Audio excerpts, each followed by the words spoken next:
cuidado pra não acordar a defesa dos Eagles, hein? Até mais, galera.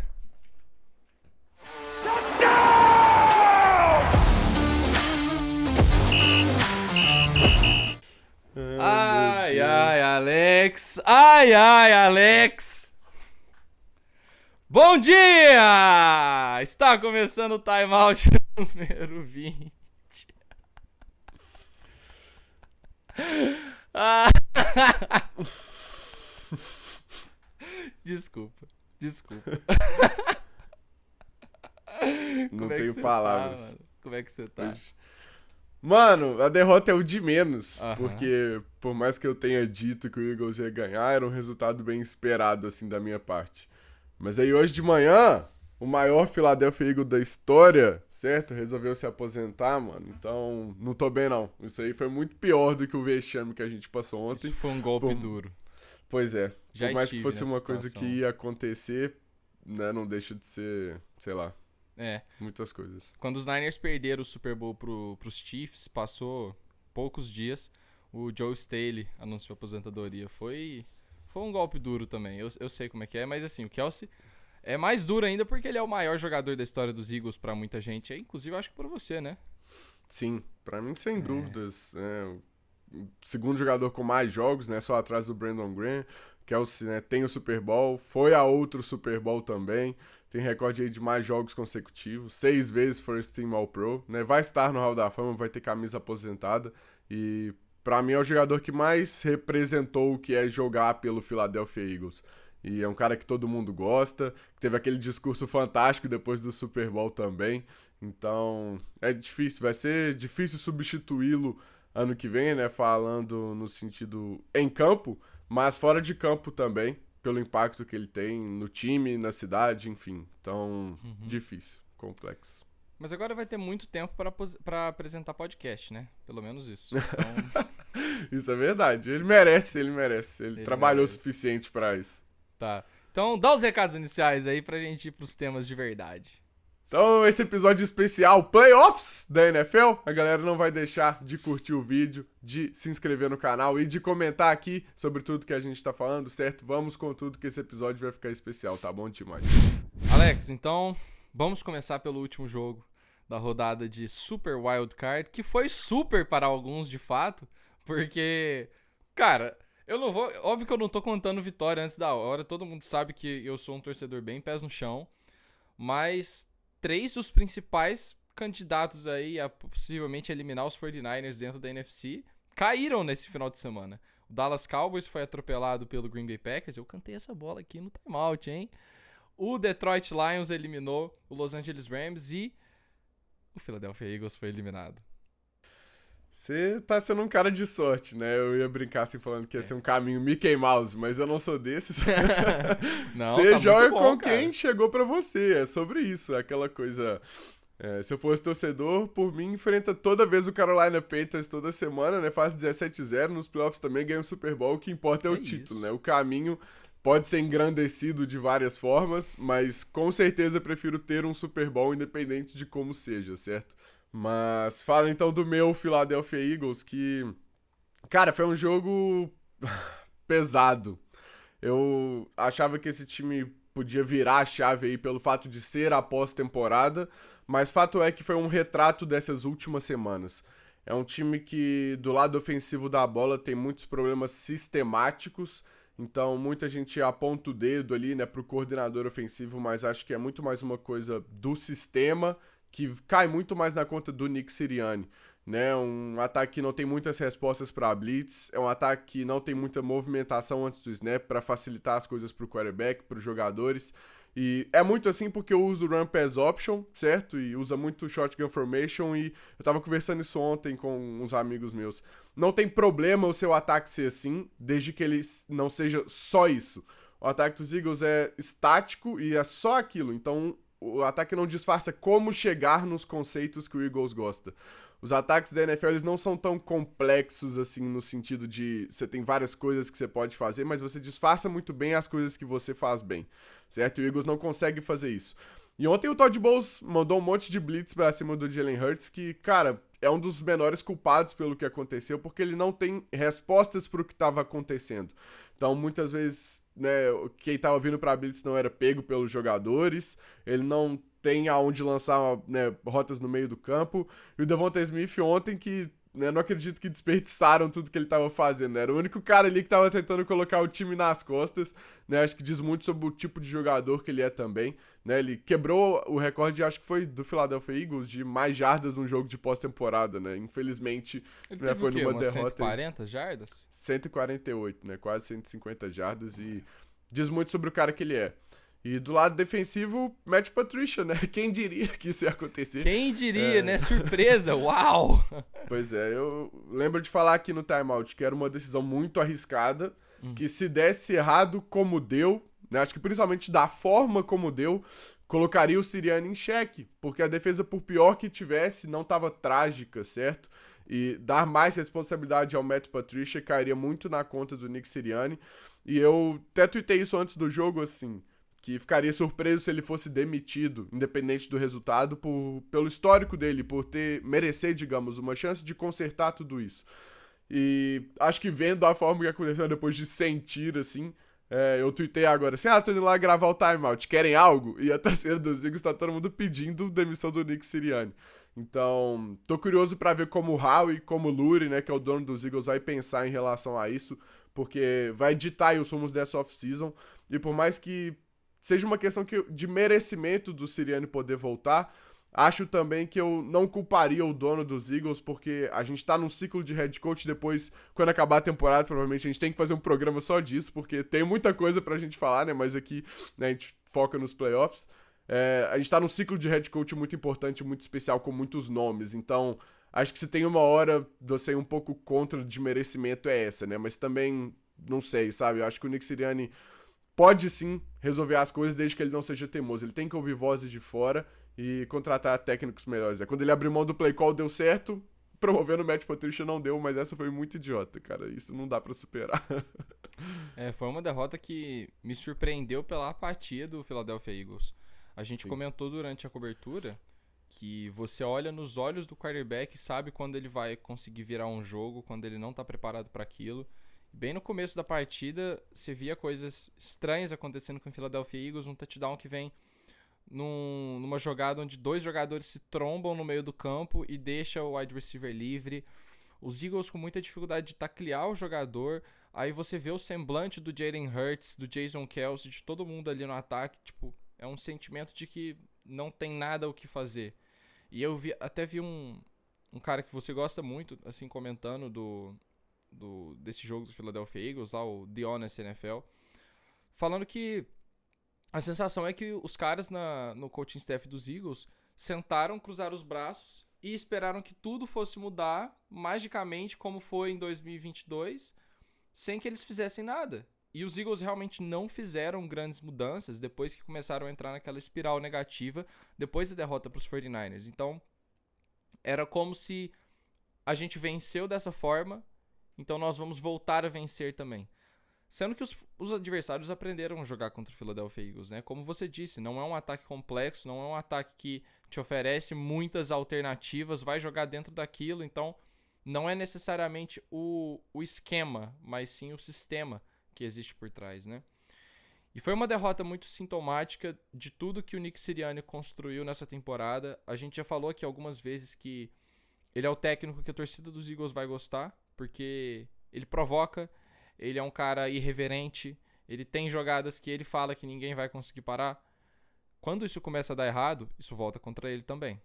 Então, todas essas arrogâncias que você vê ele fazendo contra a torcida dos Colts, contra a torcida dos Chiefs depois de jogos, sabe? São atitudes que você não espera de um head coach, e quando a gente fala isso, não é querendo pegar no pé do torcedor dos Eagles, porque os Eagles estão vencendo, não é isso. É porque o head coach, ele é a linha de frente que vai receber todas as críticas e os elogios pelo trabalho. Então ele precisa blindar, de certa forma, o jogador, e quando você se torna um alvo, você coloca, na verdade, os seus jogadores em situações onde semana após semana você vai estar sendo criticado por coisas que na verdade foi o seu técnico que atraiu essa energia negativa. Então Eu vejo muito disso no Nick Sirianni, é um cara que precisa amadurecer ainda. Não necessariamente a forma como ele pensa o futebol americano tá errado. Esse ano ele tomou decisões ruins, não acho que é também para demitir, sabe? Eu não entraria na mesma coisa que os Eagles fizeram quando demitiram o Doug Peterson depois de uma temporada ruim. Uma temporada abaixo depois que ele ganhou o Super Bowl, mas ainda assim foi pros playoffs. Depois uma temporada ruim e ele simplesmente é demitido. Eu não faria isso com o Nick Sirianni. Mas acende um alerta, sim, onde ele precisa acertar no ano que vem, né? O time perde 2 coordenadores aí, um ofensivo e um defensivo para cargos de head coach. Você esperaria uma regressão. Mas da forma como aconteceu, foi estranho. Então, muito provavelmente o Matt Patricia não deve continuar como coordenador defensivo, né? Há uma chance também do Brian Johnson sair para head coach, que diminuiu depois das últimas semanas, mas ainda assim, nós já vimos coisas parecidas acontecerem. O Dan Quinn vai ter entrevista de head coach mesmo depois do desastre que foi o último jogo de playoffs. Então, pode ser que novamente os Eagles tenham que trocar coordenador ofensivo e defensivo, mas dessa vez é algo justificado, né? E como torcedor, como que você acorda nessa derrota de eliminação? Eu sei que eu brinco aqui, mas ontem a gente até comentou também entre a equipe que o Vini falou assim, pô, parece que o Alex já aceitou. Eu falei, cara, uma hora vem a eliminação. O primeiro sentimento foi de alívio, de estar livre desse time, sendo bem sincero. Meio que como o Atlanta Falcons, assim. Você não vai ter que mais defender esse time toda semana. Pois é. E porque ficou uma coisa angustiante assistir esse time nas últimas semanas, certo?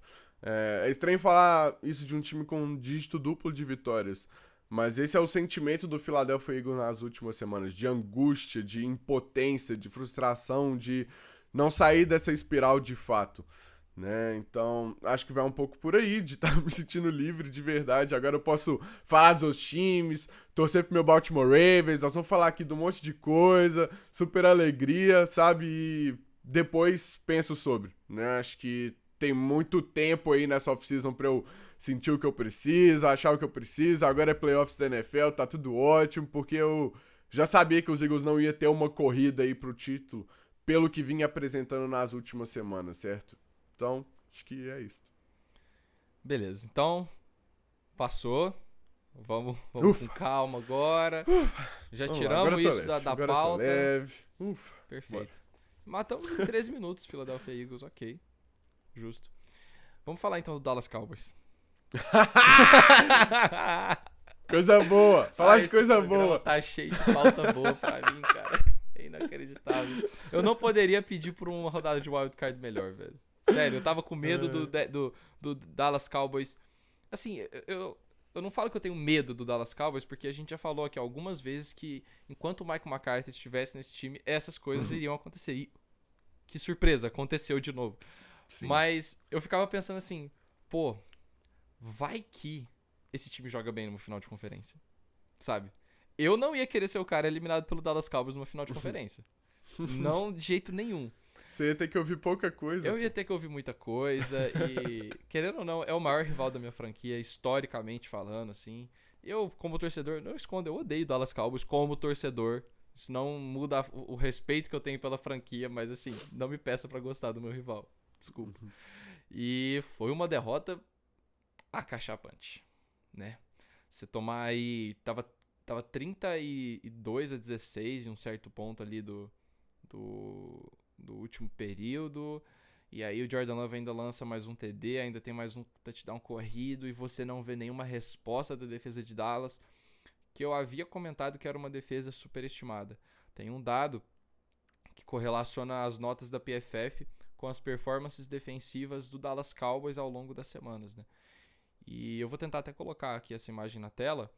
É uma imagem que exemplifica bem como essa defesa joga contra quarterbacks e sistemas ofensivos ruins e como ela performa mal contra times que são um pouco mais agressivos, né? Que possuem um ataque que está ali entre o top 10 da NFL, tanto em EPA quanto em pontos, jardas.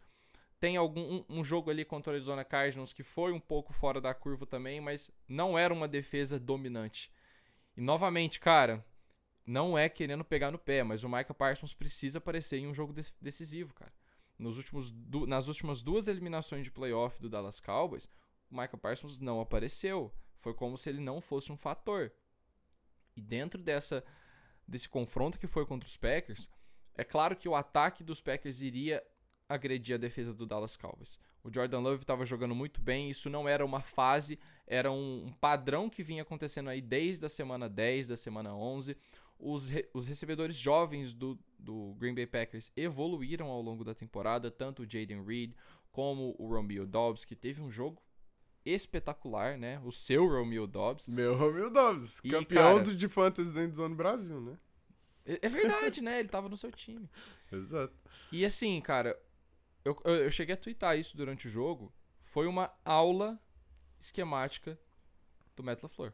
O Matt LaFleur mostrou que em playoffs é um duelo tático.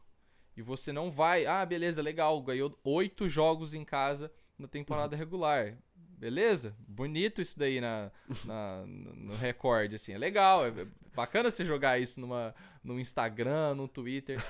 Não adianta nada se você chegar lá e tomar 48 pontos em casa. Maior quantidade de pontos que o Dallas Cowboys tomou na história nos playoffs. Então, é uma derrota que nós tentamos avisar que aconteceria. Pepe Narducci, o amor está no ar. Certo? Mas, por mais que Jordan tenha Love. sido... Jordan Love. Vai fazer o quê? O cara é foda. É isso. Ele é.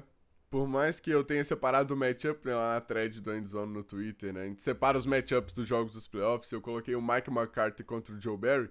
Quero começar falando do outro lado da bola, como você diz aí, do Dan Quinn, que ele não tem um bom matchup contra técnicos da árvore do Kyle Shanahan. Desde quando o Kyle Shanahan era o coordenador ofensivo dele lá em Atlanta, né, e aí depois foi promovendo assim essa árvore do próprio Shanahan, ele não é muito bom contra esse tipo de sistema. O Matt LaFleur até brinquei assim que ele quis esfregar na cara do Dan Quinn por não ter promovido ele para coordenador ofensivo lá em Atlanta. Então, acho que não tirou um pouco o pé aí do acelerador justamente por isso. E Dallas, que é um time que marca muito bem, homem a homem, resolveu marcar muito em zona também, não entendi, sabe, se foi uma estratégia em relação ao ataque dos Packers, porque toda hora tinha alguém super aberto. O Romeo Doubs, por mais que eu brinco aqui, né, meu wide receiver, que eu sou muito fã dele, assim, acho que é um cara que recebe mais críticas do que merece nesse ataque. Cara, não foi coisa dele ficando aberto porque ele é um cara muito bom, em homem a homem, correndo rotas bem. Ele tava simplesmente livre nas marcações em zona do Dallas Cowboys. Então, diz muito também sobre o Matt LaFleur, que é um cara que eu sou muito fã, né? Como você diz aqui, papai LaFleur, né? Pra mim. Que é um excelente técnico. Exato, a creche tá feliz essa semana. Que é um excelente técnico, né, esquematizando aí play action, né, o jogo terrestre, ele com formações com 4 strong, com respostas pro Jordan Love para bater as blitz do Dallas Cowboys. Então é um cara que eu gosto muito, ele merece as críticas por manter o Joe Barry até agora, sem dúvidas, mas não acho que seja isso que deveria metade da torcida aí querer que ele seja demitido, né, e acho que essa vitória fora de casa contra o Dallas Cowboys, com um dos ataques mais jovens da NFL, com um quarterback que agora é dele, de fato, com ele desenvolvendo esse quarterback pro seu sistema, diz muito sobre o tipo de técnico que ele é. E o Dak Prescott, cara, precisa de terapia, como disse David Chiodini. Sim, eu como pessoa jurídica, né, me deixa um pouco assim, cara, é um pouco inexplicável mesmo. Né? Eu não gosto de definir os jogadores por um jogo, acho que a defesa de Dallas, até por isso comecei falando sobre isso, ditou muito o ritmo do jogo, mas o Dak também não fez pelo caso dele, né? Um cara que tava aí disputando o prêmio de MVP, teve uma das melhores temporadas de fato, certo? Não jogou bem contra os 49ers na temporada regular, que foi o jogo maior, assim, e agora nos playoffs também não, né? O CeeDee Lamb, ele não conseguiu encontrar muito ritmo no começo, aí o Dak tentou forçar um pouco as bolas ali pra ele, acabou sendo interceptado, né, a pick six aí, então fica feio também pro Dak, né? O Dak não jogou bem, não fez jus à temporada que ele fez na temporada regular. Então, é complicado, mas vai continuar em Dallas e acho que vai precisar dessa troca de técnico, né? O contrato do Dak, acho difícil que o Jerry Jones queira abrir mão disso, né? Acho que fica financeiramente difícil, então acho que o Mike McCarthy vai acabar saindo aí com ares novos. Não conseguiu ganhar aí da defesa do Joe Barry, certo? Desse matchup aí, por mais que ele tenha feito um bom trabalho ao longo desse ano, quando importou mais uma vez o Dallas Cowboys cair. Foi o único time que perdeu em casa, e era o melhor time jogando em casa, então é umas coisas um pouco inexplicáveis assim com o Dallas mesmo. Então o Jerry Jones vai fazer alguma coisa a respeito. Tem muito técnico aí, como eu disse, né, nesse ciclo, então Jerry Jones acredito eu, vai arrumar aí um bom nome pro Dallas Cowboys. Mas é frustrante, cara. É frustrante de ver isso, porque é um cara que merece, pelo menos o Dak Prescott pra mim, sabe? Pela pessoa que ele é, pelo que ele apresenta no campo de futebol americano. E é frustrante vê-lo jogar mal, assim, em jogos maiores, né? É isso. E a gente tem que entender que a maioria das pessoas que assistem NFL são fãs casuais, que vê alguns jogos durante a temporada. Então, a última impressão nos playoffs sempre vai ser a que fica. Ano passado, quando o Justin Herbert perdeu aquele jogo onde estava 27-0 e o ataque dos Chargers não conseguiu botar mais 10 pontos depois do segundo quarto, quem viu apenas 2, 3 jogos do Justin Herbert ficou com a sensação de que ele era um cara apático que peidou na farofa. Quem viu o jogo do Dak Prescott ontem, no caso no domingo, ficou com a sensação de que o Dak Prescott é um cara pipoqueiro, que é um termo que nós não gostamos aqui. Só que é difícil você pedir pra uma pessoa que vê alguns jogos assistir aquilo lá e não falar, pô, esse cara não dá, os Dallas Cowboys não vai ganhar um Super Bowl com esse cara. E talvez isso seja verdade. Talvez o Dallas Cowboys não vá ganhar um Super Bowl com o Dak Prescott. Porque existe também uma mística muito forte que se criou desde que o Dallas Cowboys começou a perder em playoffs de maneiras trágicas, né? Depois daquela vitória em 96. Que o Dallas Cowboys, cara, é uma franquia que parece que sempre tem uma nuvem escura, assim, uma nuvem carregada em cima dos caras, onde tudo vai dar errado em algum ponto da temporada. E eu torno a repetir, isso volta para o Jerry Jones. Se você tem um dono que não consegue separar o ego que ele tem, e o Dallas Cowboys fica sempre com essa taxa de que o técnico tem que estar embaixo das mãos do Jerry Jones. O time sempre tem um modus operandi na forma como contrata coordenadores, como contrata head coaches. Você vê que é um time que parece que não evolui, não entende o futebol americano moderno. E aí o Dallas Cowboys pode fazer uma temporada fantástica, regular, né? Passar por cima de todo mundo, fazer 8-0 em casa. Chega nos playoffs, os caras... Mano, foi o script do Brian Schottenheimer. Ele fazia um passe curto na primeira descida, corria na segunda descida para 2 jardas, entrava numa terceira descida e não conseguia converter. Sabe, 2024, você vai fazer esse tipo de jogada, esse tipo de plano ofensivo nos playoffs. O Dallas Cowboys não venceria o San Francisco 49ers dessa forma. Não venceria um Buffalo Bills no Super Bowl, um Baltimore Ravens. Então, talvez pro Dak Prescott seja melhor mesmo ele sair dessa franquia e ir para um outro lugar, porque ele é um bom quarterback. Ele não é um quarterback ruim. Você não vê muitos quarterbacks na NFL que vão te dar mais chance de vencer do que o Dak Prescott. Ele, na minha opinião, é talvez aí o melhor quarterback da NFC. Briga ali com o Matthew Stafford, briga talvez com, sei lá, Jalen Hurts num bom dia. Mas é difícil você pedir para uma pessoa que não acompanha todos os jogos ter essa mesma visão da gente.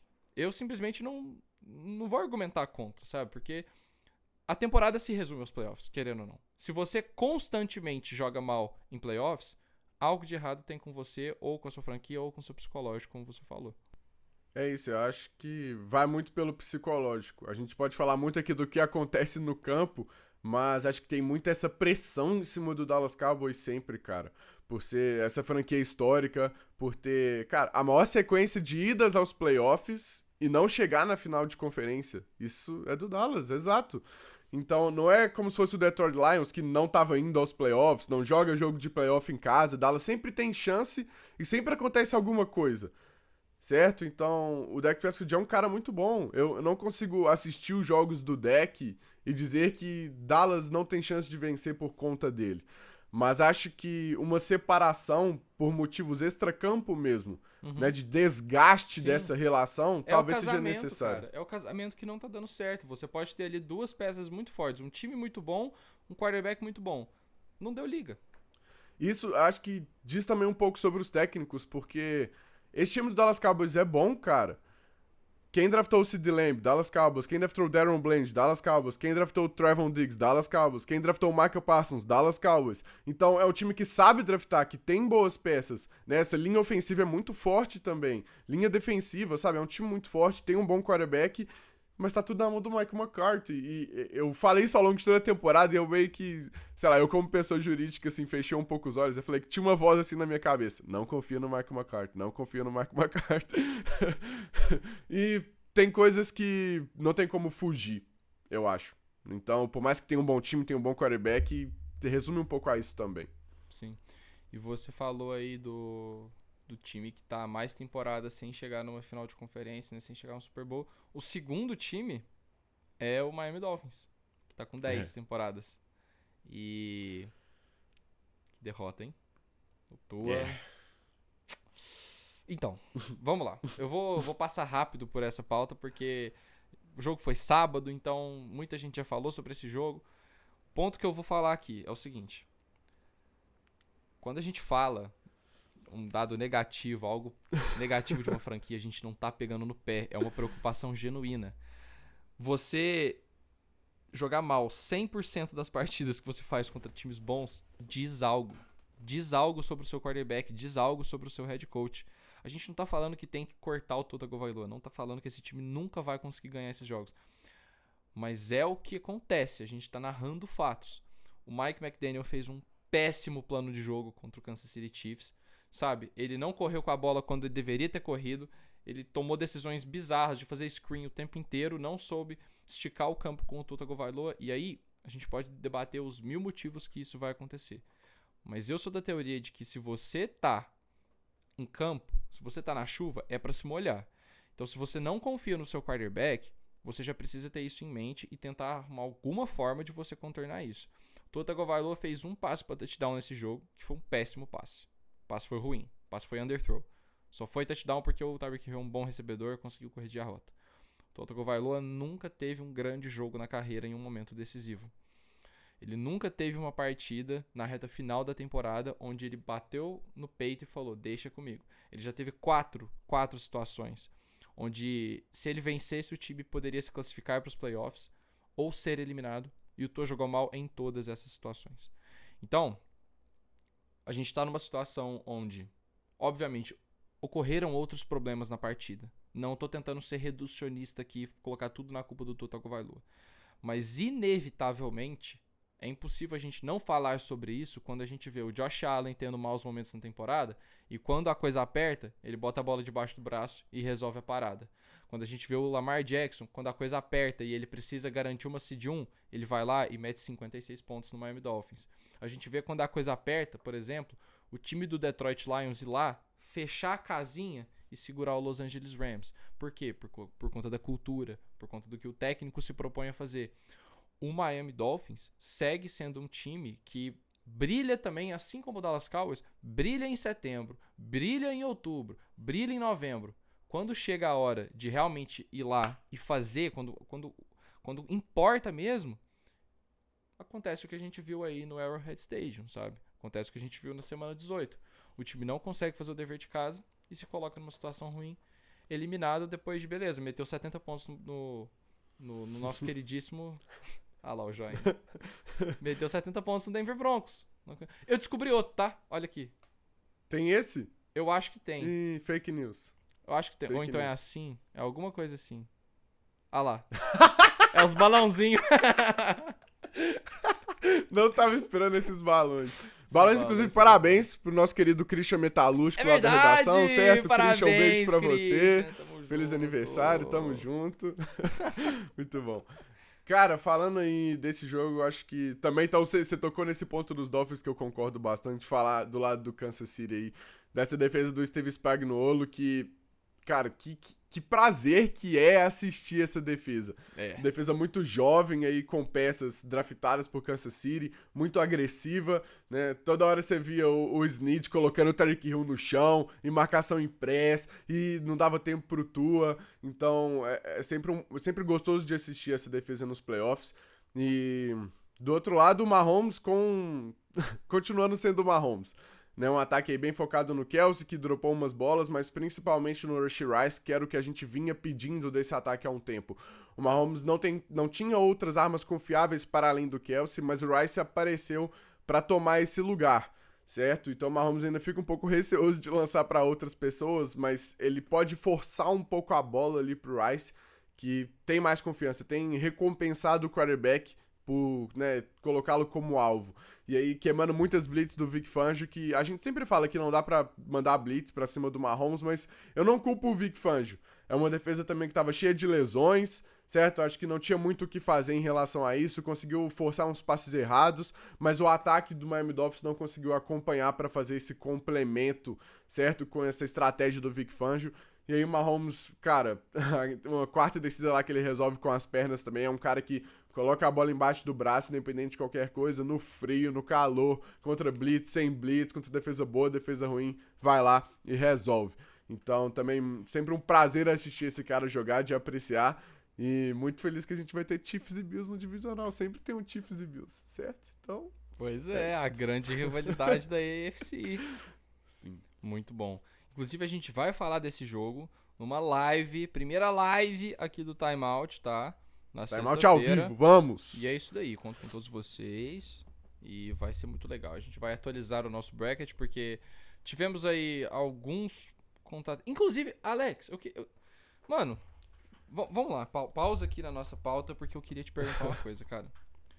Você apostou contra o Cleveland Browns em todas as semanas da temporada regular. Sim. E aí chega nos playoffs, você simplesmente apostou no time e você basicamente nem contestou. Cara, que porra foi essa? Qual que foi a lógica? Tipo assim, quando era pra você ir lá e cravar o Texans e sabe, ser o justiceiro social, você não conseguiu. Você traiu o movimento, cara. Vou te explicar, Pepe. Eu apostei contra o Cleveland Browns, como o Pepe disse, em todas as semanas da temporada regular, certo? Porque eu não quero torcer pro Cleveland Browns. Eu sou contra a franquia Cleveland Clowns, por causa do Deshaun Watson, correto? Sim, e aí, Pepe, o que aconteceu? Os Browns ganharam 11 jogos e foram aos playoffs. Então, eu mudei minha estratégia, Pepe. Falei, vou apostar no Cleveland Browns, vamos ver o que acontece. O que aconteceu, Pepe? CJ Stroud neles, a zica Pepe. reversa, então. Esquece! Karma é um pensamento relaxante, Pepe. E deu tudo certo. O Cleveland Browns agora está fora da pós-temporada. Posso dormir tranquilo. E é sobre isso. Entendeu? Zica reversa funcionou. Que bom que você acredita que influenciou no resultado dessa partida. Fico feliz. Se te ajuda a dormir melhor, é o que importa. Mas vamos falar desse jogo, cara. Vamos. Começar com o meu mano CJ Stroud, que superando expectativas. Seu queridinho, certo? Dono do seu coração, não tem jeito. Muito bom estar apaixonado. Acho que até eu que sempre fui muito otimista com o CJ, né? Era meu quarterback favorito na classe, achava que poderia ser um bom quarterback na NFL, superou as expectativas em relação à temporada em si, né? De classificar esse time nos playoffs, ganhar a divisão, e não achava que ganharia esse jogo mais uma vez, superando aí como uma das melhores partidas de novato na história da pós-temporada. Sabe? Então é um cara muito especial, né? Quando eu falei que ele era o novo Joe Burrow lá atrás, todo mundo me jogou pedra. Tá aí. Tá aí. Eu não vou falar o que eu te falei no WhatsApp esses dias pra trás da semelhança dessa temporada. Eu vou esperar. Vou esperar acontecer. Mas, além do próprio CJ Stroud, que tem muitos méritos, acho que preciso falar aqui do Bob Slowick, que é o coordenador ofensivo aí, que a gente muito fala desses técnicos da Harvard, do Shanahan McVay, né, e o CJ Stroud aí, é legal falar do hype, né, que ele é um mito e tal, e não tirando os méritos dele, mas o coordenador dele também ajuda muito, né, bom que ele tem um coordenador que consegue maximizar o talento dele já tão cedo na carreira, certo? Então é um cara que usou muito misdirection, né, aquela coisa de você finge que vai mandar a bola pra um lado, então a torcida é ótima, né, torcida também, a defesa toda dos Browns correndo pra um lado, e o Texas mandando rotas pro outro lado, certo? Touchdown foi assim mais de uma vez, então usando muito da agressividade, os Browns mandando ali a linha defensiva sempre muito agressiva para conseguir o sacks, joga screen, joga passe na flat para cobrir esses caras, então uma estratégia muito boa, né? O play action, que foi muito importante aí também nessa partida, que são características desse ataque que funcionaram aí contra uma das melhores defesas da NFL, né? O Laramie Tunsil, que foi o matchup que eu separei contra o Myles Garrett, também meu jogador defensivo do ano é outro que sumiu,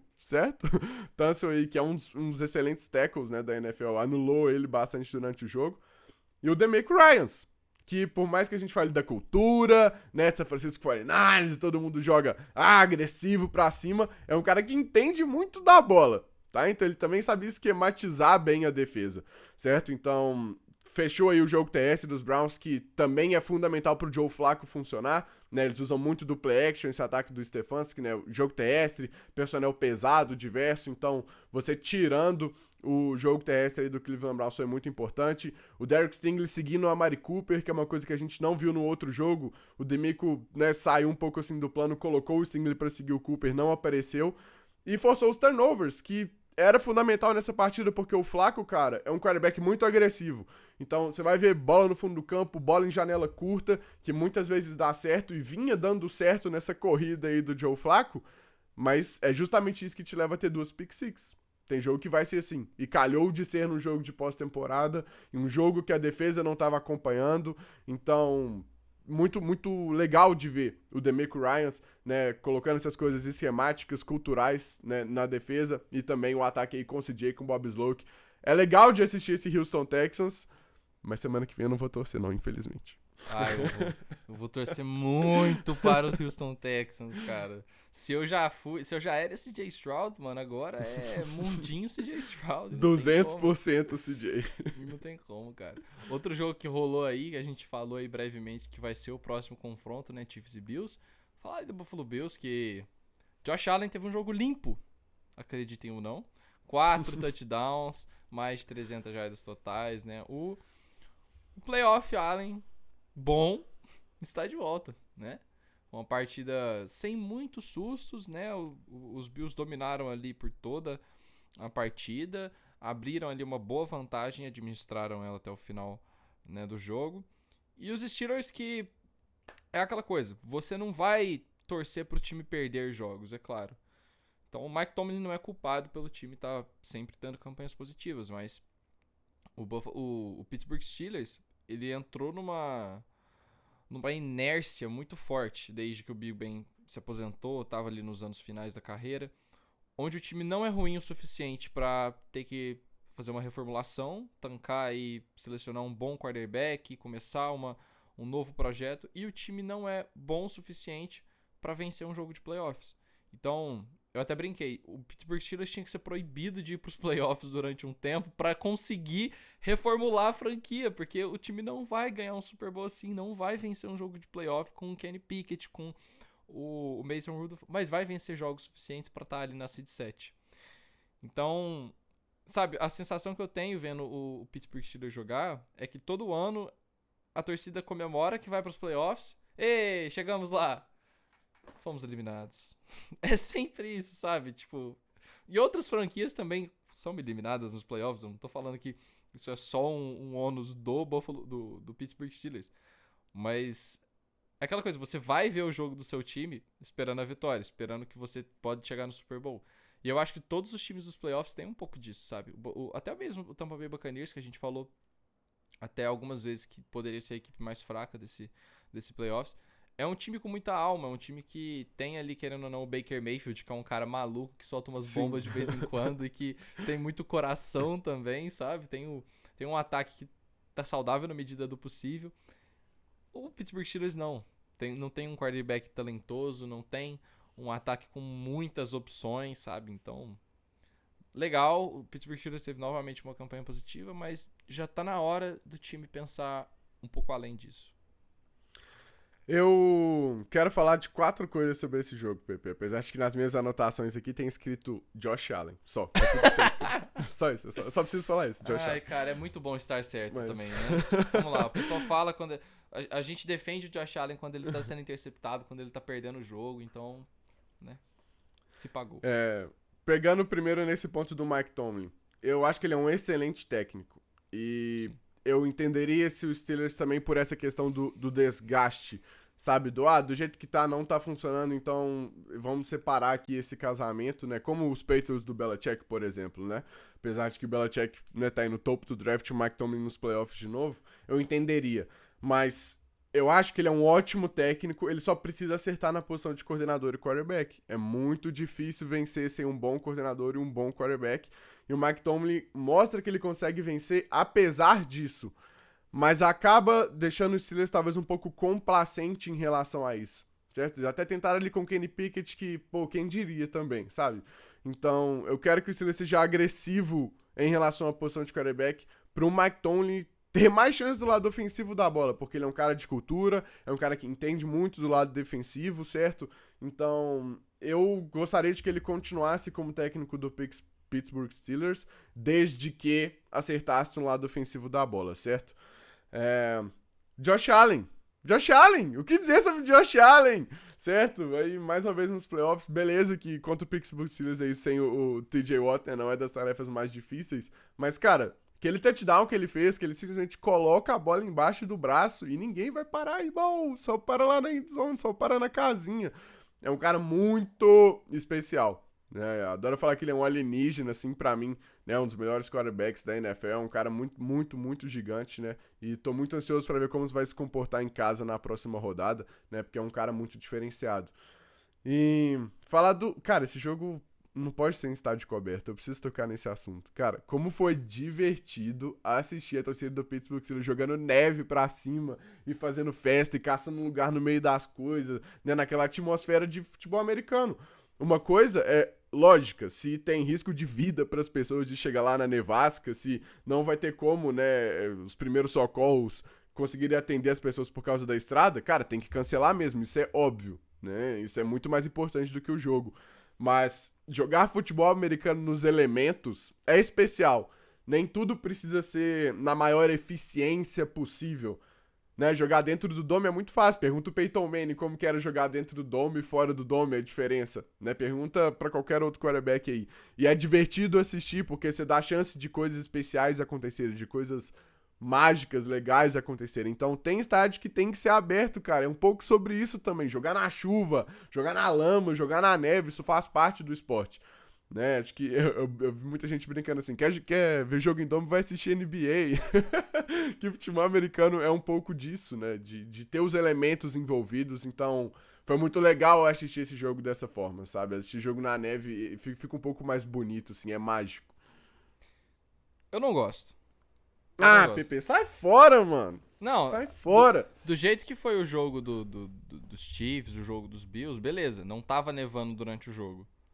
Aquele jogo que o gramado tá branco, que, pô, você não dá pra chutar a bola, que seu pé congela. Ah, que isso, mano, tá ligado? Eu não liguei pra ver o X Games de inverno, eu liguei pra ver futebol americano. Se eu quisesse ver snowboard, eu, pô, botava lá no canal off. Não, mano, assim... Tudo tem limite, tá ligado? Snowboard é sacanagem. Pô, não dá. Mas do jeito que foi legal, sim. Eu concordo com você que o Buffalo Bills tem uma vantagem climática pra jogar em janeiro, sabe? Não é como se, nossa, os caras são muito burros, caralho, eles não construíram estádio coberto, ah, não. Você não é o inteligente da questão, cara, tá ligado? Tipo, existem arquitetos, existe um plano por trás disso, cara. Então, os Bills fazem isso porque, por exemplo, se eles forem pegar um time que tá jogando como o Miami Dolphins, um time da Flórida, um Jacksonville Jaguars, no frio, pô, isso é uma baita vantagem competitiva. Então, existe sim um motivo por trás disso. Ah, claro que você pode simplesmente ligar o ar-condicionado do estádio no máximo. Mas não é a mesma coisa, cara. Não é. É igual o estádio dos Dolphins, né? Que bate sol só em uma sideline, que é muito inteligente, inclusive. Exatamente. Pois é, não ganhou a divisão, não jogou em casa, certo? Então, né, perdeu essa vantagem também. Exatamente. E, cara, o último jogo que faltou pra gente falar, deixei o melhor pro final. Os roteiristas acertaram demais. Gaço! Que jogaço! Na moral, foi o único jogo disputado que a gente teve desse wildcard. E, pra surpresa de ninguém, porque no último timeout a gente falou, né? Nós três, eu, você e o Paulo, concordamos que o Rams e Lions seria o melhor jogo desse wildcard. Não só pela narrativa, mas porque era um confronto de dois times ali que tinham muita paixão, que jogavam com muita vontade. O Matthew Stafford, cara, jogou pra caralho.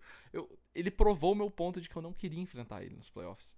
Porque, beleza, nesse jogo... Os special teams continuam não sendo bom, a defesa não foi muito boa. Enquanto o Jared Goff não esteve pressionado, ele completou todos os passes que ele tentou. O Amon-Ra St. Brown jogou bem. O Dan Campbell montou um plano de jogo que funcionou como, cara, foi um plano perfeito, sabe? O Ben Johnson segue sendo um cara aí que com certeza vai virar head coach nesse próximo ciclo. Então, é um time que tinha todas as armas para vencer essa partida. Porém, a gente foi com a experiência do Matthew Stafford, do Sean McVay, do Aaron Donald, esses caras que já estiveram nesses grandes palcos e poderia ser demais para o Detroit Lions essa pressão de estar jogando o primeiro jogo da história no seu novo estádio, né, lá no Ford Field. Ia ser a primeira vitória desde 1991 do Detroit Lions nos playoffs. Então, era muita pressão jogar contra o Matthew Stafford nos playoffs. E, mano, é nessas horas que os times crescem e foi muito legal ver como esse elenco tava no vestiário, mano. Teve um momento que, beleza, o Dan Campbell, ele fala, tipo, ele parabeniza o Brad Holmes e tal, e ele faz um puta discurso, depois ele só fala, "You're fucking good enough, Jared Goff. You're fucking good enough for the Detroit Lions." Isso é muito foda, mano. Ele só precisou falar isso, todo mundo entendeu o recado, mano. Porque enquanto o Los Angeles Rams foi lá, apostou no Matthew Stafford e deu certo, o Detroit Lions também confiou no Jared Goff e deu certo também. Foi uma troca win-win. Não precisa o Detroit Lions vencer o Super Bowl para essa troca ter sido um sucesso pro time. O time não ia ganhar um Super Bowl mais com o Matthew Stafford, esse ciclo precisava ser encerrado. E o Jared Goff abraçou essa reconstrução na carreira dele e tem dado muito certo. Então foi um jogo muito legal de assistir, foi um jogo pesado emocionalmente, né? Puka Nacua, mano, passando de 180 jardas. Esse cara, ele é real, não tem como. Ele é uma estrela, sabe? É o tipo de história que você não consegue torcer contra. O maluco lá da Polinésia virou um grande jogador. Nem sei se é da Polinésia. Posso estar sendo xenofóbico aqui. Não, mas... Ele é do Havaí, na verdade, eu acho, né? Porque Puka em havaiano significa gordinho. Então, é o gordinho na cua, cara. Não tem como. Ele é muito foda. Foi um jogo muito legal de assistir.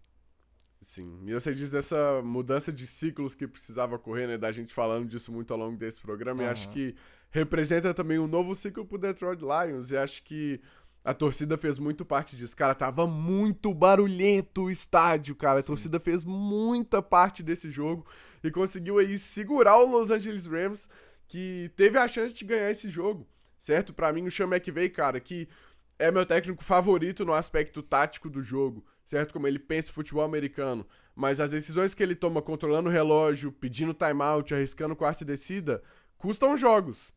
Ele não é muito bom manejando o jogo nesse sentido, e nesse jogo eu acho que isso fez parte.